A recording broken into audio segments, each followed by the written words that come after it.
خجسته روز میلاد در شب قدر، فضای خانه در متن یک آواز، کنار قاب عکس رفته از یاد، حضور غنچه های مرده در خاک، نسیم صبح نشان از روز میلاد، مصیبت کنج خانه نبش دیوار، عزیز رفته در رؤیای آواز، صدای متن نط شد رنگ بیداد،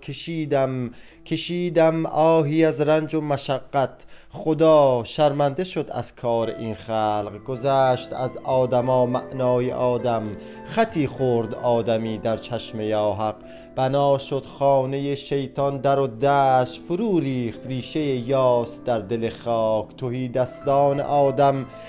دستان آدم از محبت، صدای مرده ها از خشم و نفرت، نسیم غمزده در سینه شهر، صدای ناله کودک به تکرار، سر خونین مادر بر سر دار،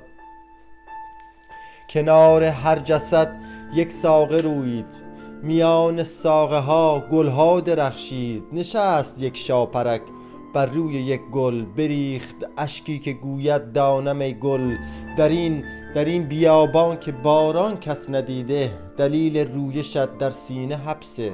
ز سویت پرکشم تا همه گویم که در صحرای ماتم، ز هر خونی که گم شد در دل خاک، گلی رویید نشان قتل بیداد.